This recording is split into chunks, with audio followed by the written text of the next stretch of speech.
What's good, y'all? It's your boy Def Finesse back at y'all with some more TDF shit. It's to die for, die for, die for, die for, die for. Yes, sir. Alright, look, I ain't want to leave y'all hanging. I can see that last video could be a bit morbid, a bit on the pessimistic side, the negative side. And that's definitely was not my intention with that video. I was just merely providing some insight into the challenges of not only just growing up in this country as an African, but just being an adult African in this country, a first generation African American. But don't get it twisted. Don't get it fucked up. There are a lot of advantages that far outweigh the little goofy shit we have to deal with here and there. So without further ado, the topic of this video is going to be the 3 most powerful advantages to being a first generation African American. Let's jump right into it on some TDF shit. It's to die for, die for, die for.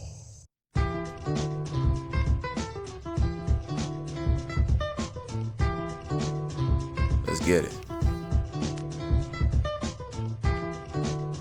So you gotta think about it. You're African from the continent of Africa, or maybe you weren't born there, you were born in America. Doesn't matter. Your mom and your dad were Africans, or are Africans, if they're still alive, hopefully. So your culture is that of an African. You have an African culture. But nobody really wants to acknowledge it outside of your community. Puts you in an interesting position. So the first most powerful advantage to being a first generation African American. My bad, it's literally what I just said. You have your own culture, your own country, your own traditions, even though they're not acknowledged. So as long as you're interested, as long as you're willing to put in the legwork, to do research, hell, to even interview your parents or interview your grandparents, to actually go back home for a summer, maybe a month or so, you can actually catch up. You can actually catch up to speed on who your people are and what you really are, and who you really are. And once you really discover that, you figure it out and you really research that and come to terms with that, Americans, not just white people, just anybody that's living in America and would consider themselves an American, no American will be able to dictate to you anything about your people, anything about your culture. You already know the ins and outs of it. But you're not just some tourist. You're not just some outsider that's learning this shit. You are of the people. Nobody can tell you nothing about your people now. Therefore, a lot of the psychological mind games that many in the society try to use on the so-called black man, they just won't work on you. It just won't work. You got your own team. You're not interested in joining somebody else's team. You're not interested in integration. Your mindset is, whether we integrate or not, I'm still gonna get mine. Period. I don't give a fuck if they like me. And why are you thinking like this? Because you're coming to terms, you're coming to find out what the mindset of the previous generations of Africans, what it was. See, you're starting to realize there's no African Martin Luther King.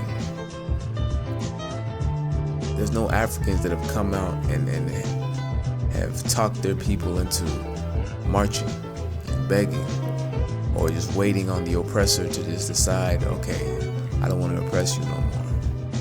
And And now that you're becoming aware of that, now the shit is getting funny. You're in America, everybody's shitting on you, and they want to teach you to embrace the philosophies of a Martin Luther King or a Rosa Parks or some other passive, quote-unquote, leader of the civil rights era. But you see right through that shit. The second most powerful advantage to being a first-generation African American. This is kind of a double one, but I'm gonna try to say it. The second most powerful advantage to being a first-generation African American is that although you go through the society dealing with the perception or people perceiving you as a so-called black man, you still inevitably gain a unique perspective on being quote-unquote black in this country. Because you're not really black, right? Black is a color. Even the so-called black Americans, they're not black. That's just a color that they've been maneuvered or manipulated into accepting as their moniker, as their denotion of race, of culture, or whatever. Black is none of that.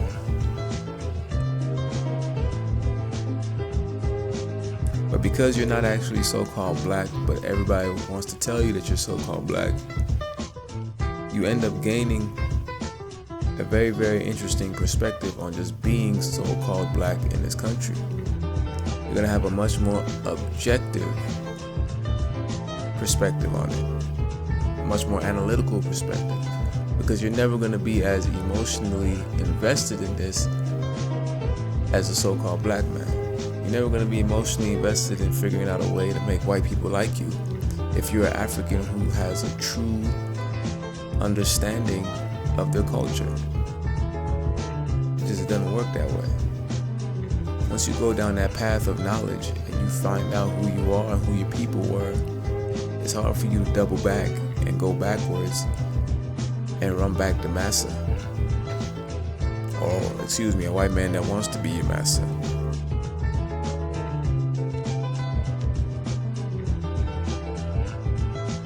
Even though you're expected to accept the moniker of black, you're really an African, a somewhat Americanized African. But you go through this society with the understanding of what it's like to be perceived as black. Yeah, I'm reading from my notes now. And I'm tired of shit, my eyes are closing, I'm dozing off. But I got these notes to keep me on track, so we good, let's roll. TDF shit. Even when you're tired, you gotta be what? Tireless. Yes, sir. But that's the second thing. You get that unique perspective. Basically, I'm trying to figure out a way to say it the way it makes more sense. So, let me put it like this. You get to play the role of the so-called black man without really being as emotionally invested or attached to being black as a so-called black man ordinarily would. Meaning this, so if I go somewhere, yeah, that's how I'm gonna do. I'm just give examples. So if I go somewhere and I peep that the people up there don't really respect me, I understand off the bat that it's not that they don't respect me, they don't respect what they perceive me to be. So it's likely they perceive me to be so-called black, right? A black guy. So I'm not gonna really have an emotional reaction to it, meaning it's not gonna hurt my feelings, and my resolve isn't gonna be to figure out a way to make them like me or to make them respect me. My mindset is purely African, so it's gonna be fuck you, straight up. And if one of them try to come up to me and try to play that game of, oh, I'm gonna try to mold you into being my cool black friend, my energy is gonna tell them. I can sit down, but you see my testicle. That shit is funny. That shit reminds me of, remember when Sasuke was fighting Naruto? Like when they were kids at that bridge, that valley. And Naruto was whooping him for a second, and then finally Sasuke got that third little piece to his Sharingan or whatever. And then he was like, I can see the moves that he was doing before. I couldn't see them, but I can see them now. And then he starts to finesse accordingly. He starts to react. He starts to be able to fight back. I'd be imagining if Sasuke was African. He'd have been like,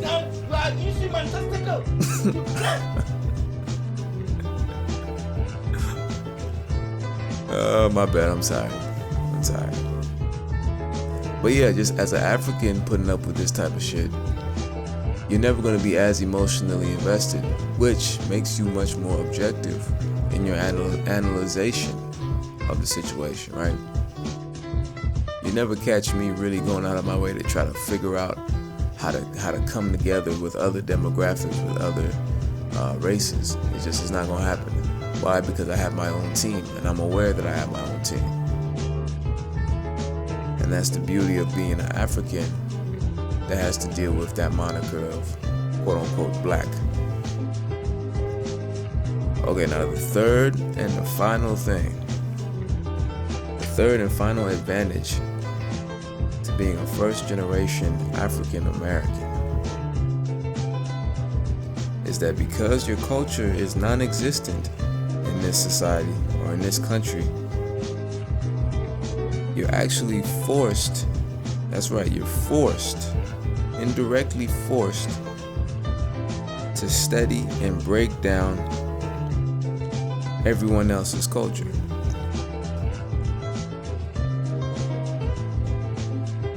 And this is especially true for me. I'm Ghanaian, right? I'm of the Ashanti people. We have our own traditions, culture, language, blah, blah, blah, blah, blah, right? But having all of that and then it not being acknowledged and then everybody wanting to play me like I'm a so-called black man who has no connection to a culture or to a civilization or society of any kind, it just makes the game super easy. So when these different demographics with these different cultures step up to me and try to play me, I see right through their shit. My energy, I'm telling you again, my energy, and this is what the energy of all of us TDF niggas, especially us African niggas, our energy needs to say. We'll never be given the option to just straight up say it ourselves without being penalized. But our energy needs to tell these other demographics, these other races. I can see that you are using my testicle to blame. You can't use me like that. You can't use me like that. Right, and when we finesse them back, that's what we saying. You can't use me like that. You can't use me like that. You can't use me like that. Right, every time they try to finesse you, you just like, then they try to finesse you from another angle, and you just like, then they try it again. You can't use me like that. You can't use me like that. You can't use me like that. And they just like, man, this guy, he just can't get finessed. Any angle we try to come at him from, he just, you know. But it's because you have a culture. Like, look, I can draw comparisons between a Mexican man, or similarities between a Mexican man and an African man. My father, you know, and his peers. I could draw comparisons between an African man and a Russian man, African man. It's like the shit that they pulling, I've already seen it before. This is why a nigga like me, I'll never fall victim to being the pet Negro anywhere. Because a finesse that you realize, you figure out, and you don't even need to be African to figure this shit out. You just need to have a decent level of knowledge on real history. But yeah, like I said in one of my videos, solitude is better than being a pet Negro. Once you realize that you're better off being alone, like under no circumstances do you accept the role of the pet Negro. I don't care. You always choose solitude over that. So when these other demographics try to finesse you, like I said earlier, you let them get their little shit out the way, right? And then you reject it. You can't use me like that. You can't use me like that. You can't use me like that. You can't use me like that. They can't use you like that, and they can't use me like that. So yeah, being an African and being in a society where your culture is essentially non-existent and not respected, you end up breaking down everybody's culture, everybody else's culture, because, well, you ain't got nothing else better to do. Your culture doesn't exist, and you're not of age, you're not old enough to where you can establish and define what it's going to be and what it's going to mean out here in this country. So you spend years and years and years peeping all this game from all these different demographics, to the point that by the time you're ready to establish your own thing, you're lethal. Because what does anybody know about you? Nothing. They don't know shit about you. You're from a village, remember? You're from a jungle, hunting lions, tigers, and bears. But you did your due diligence, and you learned about these other people, the other people's cultures. You learned their tendencies. You learned what frustrates them. You learned what they like. You learned all that shit. You played their game. And that's what makes you lethal as fuck. And that's what makes me lethal as fuck too. So there you have it. For those of you younger brothers that are in school, younger African brothers, you're getting a hard time in school. Look, remember these 3 major advantages that you have. 1, you have your own culture, country, and traditions that you can make use of and weaponize, just so long as you're willing to do so and willing to put in the work, so long as you're interested in doing that. The second major finesse or advantage is that you are about to get the perspective of on being black, or on being perceived as black, and you're not even black, you're African. So you take all that game, you take all that data, and then you turn around and you finesse them with it. Thirdly and lastly, because your culture is non-existent in this country, you will be forced to truly break down everyone else's culture. And that will give you a much, much greater insight and understanding to the cultures of all these other demographics. And what do they understand about you? Absolutely nothing. They would rather just go about their business believing that you ain't shit. You're from a village, you're from a jungle somewhere, you're starving, you're poor, you need 10 cents a day. It's crazy, right? That's why the mantra of this channel is peep the game, finesse accordingly. Because all this, that's all it is, it's game. You just gotta switch up your perception of it. Stop letting it affect you on the emotional level. A lot of people say and do things out of ignorance. They don't know what they're doing, they don't know why they're doing it. They're just doing shit. No real plan, no real objective, no real direction. You can't let people like that get to you. They try to knock you down, you get the fuck out of the way. You knock him down, you look him in the face, and you tell him. You can use me like that. I can sit down, you are using my testicle to play. When you're in a situation where you're showing the utmost respect, and people start sniggering, they making eye contact, they're looking at you, you gotta be bold, you gotta be firm. Show your energy. Your energy needs to tell everybody. I can sit down, you are using my testicle to play. You can see that they are using your testicles to play.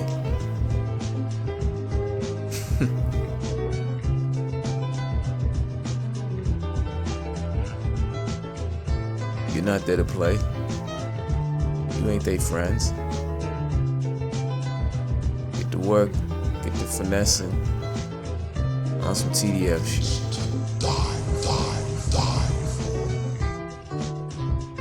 I'm out, y'all.